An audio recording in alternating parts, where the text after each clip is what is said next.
Hello നമസ്കാരം, Tara's wonder കിച്ചണിലേക്ക് എല്ലാവർക്കും സ്വാഗതം. നമുക്കിന്നൊരു സ്വീറ്റ് ലഡുവിൻ്റെ റെസിപ്പി കണ്ടു നോക്കിയാലോ. ഒരു റവ ലഡുവാണ് ഞാനിവിടെ ഉണ്ടാക്കുന്നത്. നമുക്ക് 4 മണി ചായക്കൊപ്പം ഉണ്ടാക്കാൻ പറ്റിയ നല്ലൊരു അടിപൊളി റെസിപ്പിയാണ്. പെട്ടെന്ന് ഉണ്ടാക്കാനും പറ്റും.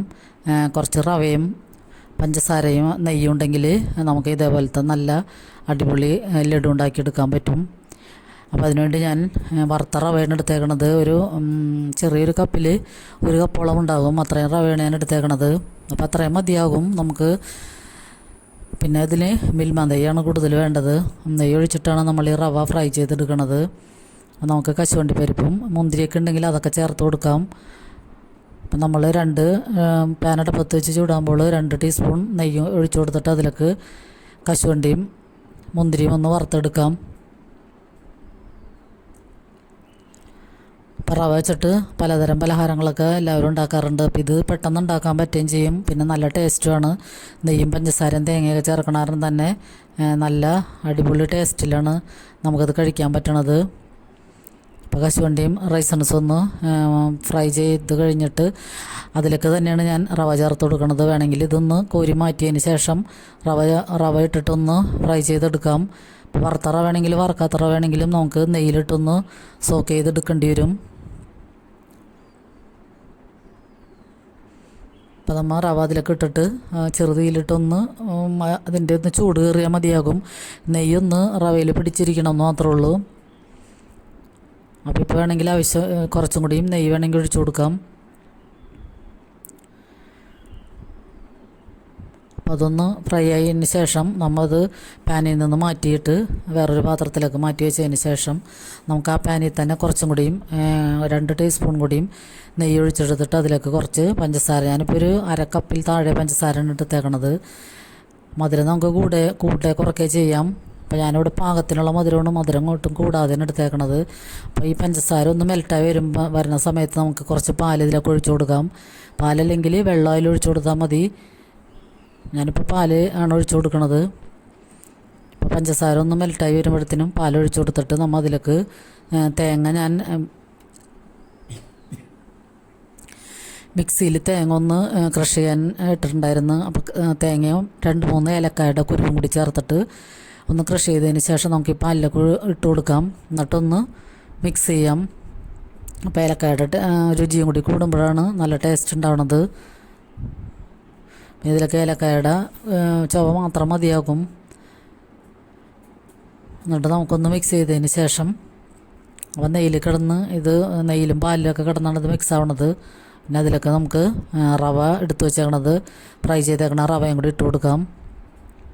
പിന്നെ വേണമെങ്കിൽ നമുക്കൊരു നെയ്യ് കൂടുതൽ വേണമെങ്കിൽ കുറച്ചും കൂടി നെയ്യും കൂടി ഒഴിച്ചു കൊടുക്കാം. ഞാനിപ്പോൾ 2 ടീസ്പൂണും കൂടിയും നെയ്യ് ഒഴിച്ചു കൊടുക്കുന്നുണ്ട്. നെയ്യ് കൂടുതലാവണ്ട. റവയിൽ എന്തോരം നെയ്യ് ഒഴിച്ചാലും അത് വറ്റിക്കൊണ്ടിരിക്കും. പിന്നെ പാൽ വേണമെങ്കിൽ നമുക്ക് കുറച്ചും കൂടി ഒഴിച്ചു കൊടുക്കാം.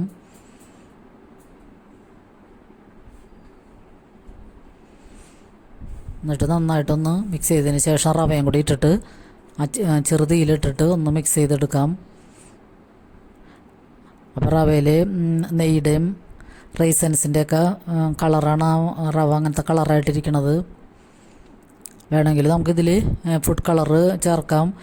മഞ്ഞ കളറോ ചുമപ്പ് കളറൊക്കെ വേണമെങ്കിൽ 2 തുള്ളി ഫുഡ് കളർ ചേർത്താൽ മതിയാകും. അപ്പോൾ ചുമപ്പ് ലഡുവായിട്ടൊക്കെ കിട്ടും. ഞാനിപ്പോൾ അതൊന്നും ചേർക്കണില്ല. നമ്മുടെ സാധാരണ നോർമലായിട്ടുള്ള ലഡു തന്നെയാണ് ഇത്, റവ ലഡു. നെയ്യ് വേണമെങ്കിൽ കുറച്ചും കൂടി ഒഴിച്ചു കൊടുക്കാം. എന്നാലാണ് ഇതിന് നല്ല ടേസ്റ്റ് ഉണ്ടാവുള്ളൂ. അപ്പോൾ ഇത് മക്കൾക്കൊക്കെ കൊടുക്കാൻ പറ്റിയ നല്ല അടിപൊളി പലഹാരമാണ് 4 മണി ചായക്കൊപ്പം. ഇത് നെയ്യുടെയൊക്കെ ടേസ്റ്റുള്ള കാരണം തന്നെ നല്ല ഇഷ്ടമാവും അവർക്ക്. പിന്നെ ഇത് അധികം ഉറപ്പില്ലാതെ നല്ല സോഫ്റ്റായിട്ടാണ് ഇരിക്കുന്നത്. അപ്പോൾ കഴിക്കാനും ബുദ്ധിമുട്ടുണ്ടാവില്ല. ഇത് പെട്ടെന്ന് ഉണ്ടാക്കാൻ പറ്റും. നമുക്ക് വീട്ടിലുള്ള ഇൻഗ്രീഡിയൻസ് തന്നെ വെച്ചിട്ട് റവയൊക്കെ എല്ലാ വീടുകളിലും ഉണ്ടാവും. പിന്നെ തേങ്ങ, പഞ്ചസാര, കുറച്ച് മിൽമ നെയ്യ്, ഇത്രയും ഇതിനാവശ്യമുള്ളൂ. അപ്പോൾ ചായ തിളക്കണ സമയം കൊണ്ട് തന്നെ ഇത് ഉണ്ടാക്കിയെടുക്കാം.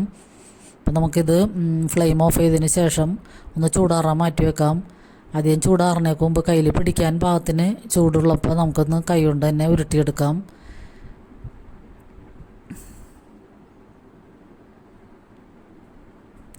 അപ്പം നമുക്ക് വീട്ടിലുള്ളവർക്ക് തന്നെ കഴിക്കാനുള്ളത് കാരണം ഇത് കൂടുതൽ ഷേപ്പൊന്നും ആവേണ്ട ആവശ്യമില്ല. നമ്മുടെ ഒരു കൈയുടെ പാകത്തിനനുസരിച്ചുള്ള ഷേപ്പിൽ, പിന്നെ അതിൽ കശുവണ്ടിയൊക്കെ ഉണ്ടെങ്കിൽ ഒരെണ്ണം അതും കൂടി എടുത്ത് വെച്ച് കഴിഞ്ഞാൽ റവ ലഡു റെഡിയായി. അപ്പോൾ ഇടയ്ക്കൊക്കെ ഇങ്ങനെ സ്വീറ്റ് മധുരമൊക്കെ കഴിക്കണമെന്ന് തോന്നുമ്പോൾ ഇങ്ങനെയൊക്കെയുള്ള റെസിപ്പീസ് ഉണ്ടാക്കാം. പിന്നെ റവയും കൊണ്ട് റവ കേസരി ഉണ്ടാക്കാറുണ്ട്. മിക്കപ്പോഴും എല്ലാവരും ഉപ്പുമാവൊക്കെ തന്നെയാണ് റവയും കൊണ്ട് ഉണ്ടാക്കാറുള്ളത്. ഞാനും അങ്ങനെ തന്നെയാണ്. അപ്പോൾ ഇതൊരു ദിവസം ഈ വീഡിയോ കണ്ടപ്പോൾ ഇതൊന്ന് ഉണ്ടാക്കി നോക്കാമെന്ന് വിചാരിച്ചിട്ടാണ്. അപ്പോൾ ഇത് ഉണ്ടാക്കി കഴിഞ്ഞപ്പോൾ നല്ല അടിപൊളിയായിട്ട് തോന്നി.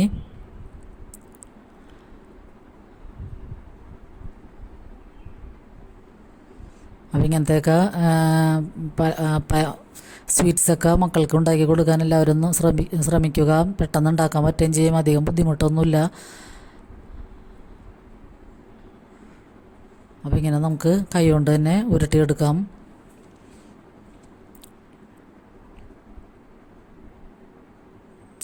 ലൈക്ക് ചെയ്യണവർക്കും കമൻറ്റ് ചെയ്യണവർക്കൊക്കെ പ്രത്യേകം നന്ദിയുണ്ട്.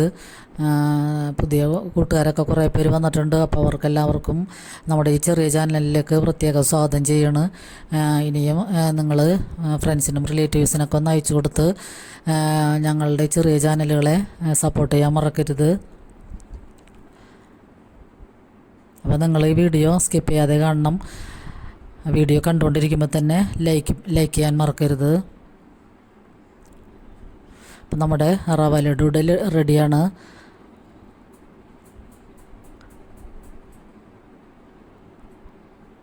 നല്ല സോഫ്റ്റായിട്ടുള്ള നല്ല ലഡുവാണ്.